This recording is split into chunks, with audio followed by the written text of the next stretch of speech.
If you only had the last 2 centimeters, the last space in your passport, where would you go? Bali? Paris? London? In my Belarusian passport, I have the space for 1 stamp. And when I got through the customs at the Yerevan airport this morning, I was as happy as Noah when he landed on Mount Ararat thousands of years ago. Thank you. What's the problem, you would ask? Just renew your passport and go wherever you want. But I can't do that. Just like thousands of Belarusians who found themselves in forced immigration. Thanks to the new law, we cannot renew our passport outside of Belarus. The law that was specifically created for those who fled the country because of the dictator's persecution. Is it worth mentioning how many years in prison we face just crossing the border? And they threaten us because we once dared to get angry. Today I want to talk about something that seems unusual or even unacceptable to us. I want to talk about anger. I want to talk about the importance of teaching ourselves and our daughters to be angry. Remember your childhood. How many times have you been told, stop whining, don't be angry, be quiet? We are taught to be convenient, to not create problems, and to be humble. But what really happens when we suppress our anger?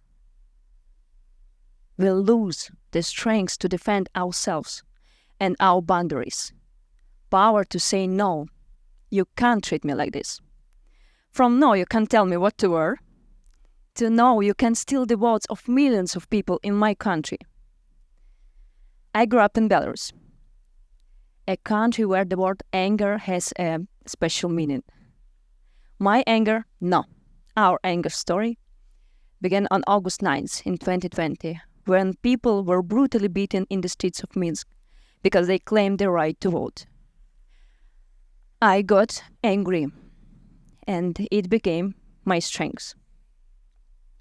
A few months before that, in 2020, I gave birth to a child, my lovely daughter Vera. In that August, she was only 5 months old. I lived in a beautiful country house with my husband, a cat, and a huge TV, on which I watched my friend being detained. Something inside me said, enough is enough. I want to go there, to be next to them at this important moment for my country. Many people told me that I was crazy and had no right to do this. But I realized that I had no right to ignore the rage that was rising inside me. I couldn't keep silent and wanted to convert that anger into energy, make it a driving force. So I arrived in Minsk on August 10th, and next morning in a cafe, my friend and I drafted a plan of Women in White protest action on a napkin.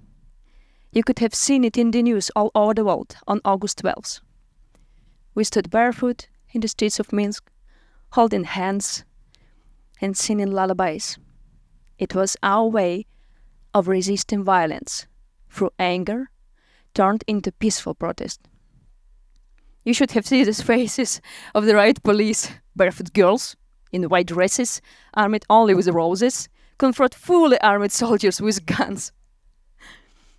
Because our anger was not about the power of destruction, but about the power of change.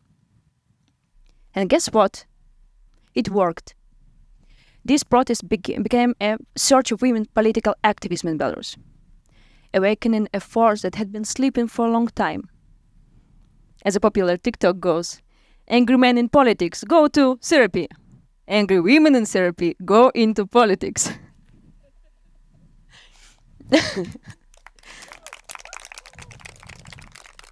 If you think I calmed down after that, we should get to know each other better. I gave my anger carte blanche and began to listen to it, because your anger tells you where injustice lies. The injustice you're ready to fight against, be it your personal rights or the rights of millions of women worldwide. Sometimes I don't understand why all of us, all women, aren't angry yet. Here's why I think we all should get angry. In Belarus and Russia, where domestic violence is decriminalized, when a man beats his wife, the maximum fine he can get is $50. Peeing on a tree in the park is 3 times more expensive. Okay, I get it. You don't treat us as actual people. But come on, can we at least get the same treatment as a tree? No? One day I found myself angry at a book. Not because of the price, and not even because of the ending of the book.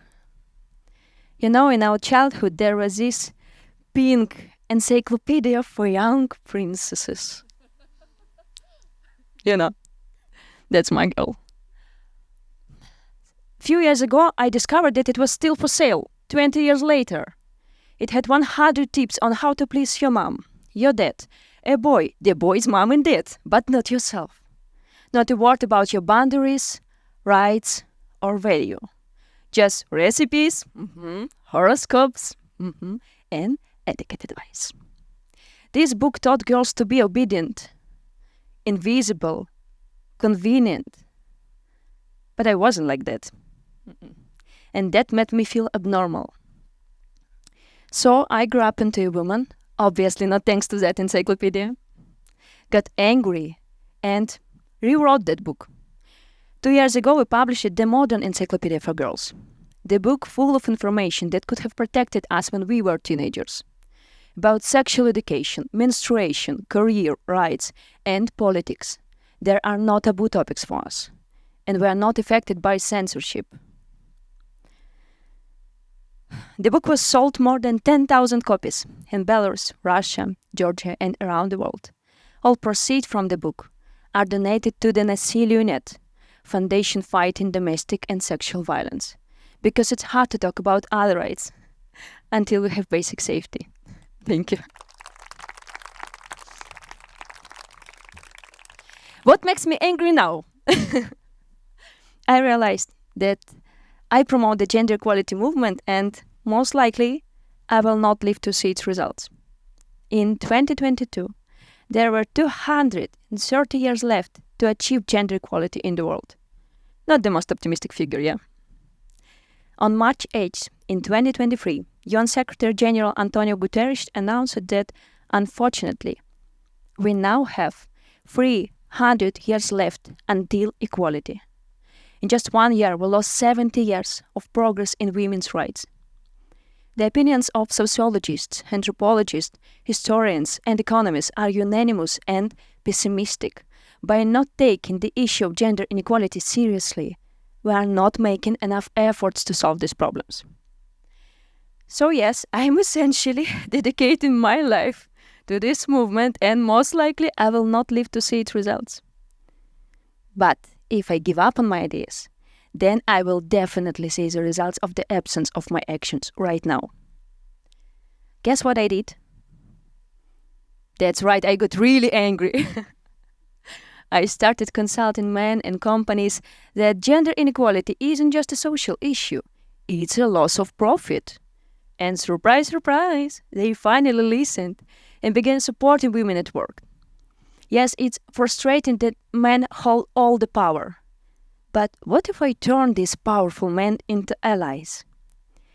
And to accelerate the achievement of gender equality, I decided that we need to release an encyclopedia not only for girls, but also for boys. I'm angry that we teach girls self-defense, but we don't teach boys not to use violence as a tool of power. So right now we convert that anger and write a new encyclopedia for boys, teaching them to be empathetic, vulnerable, sensitive, to be anything but aggressively masculine. We already have enough of those boys in our world, and we see the results of the actions every day. So yes, I believe that we need to teach our boys to use their anger less and teach our girls to use their anger more. Let's teach our girls that their anger can be a force for good, a tool for change. Let's show them that being angry doesn't mean you're crazy. It means you care. You can't imagine how our lives change for the better when women allow themselves to get angry.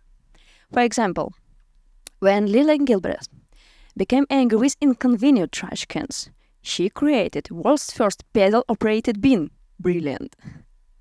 Josephine Crone gave us a dishwasher. Thank you from all the angry women in front of a mountain of dirty dishes. I don't want to know why Tabitha Babbitt, who created Circle of Soul, was angry, but I related to it in every possible way. The right to vote for women was won not by cute smiling girls, but by women who were very angry. At this list of incredible women, I would like to add Svetlana Tikhanovskaya, the leader of Belarusian opposition.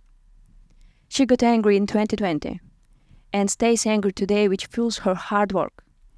Now Svetlana Tikhanovskaya's team is developing new passport for new Belarus. So perhaps soon I won't have to worry about my passport. And I will know that I didn't waste my remaining passport space if at least one woman will be inspired today to embrace her anger and spark a change. Let's get angry together. Thank you.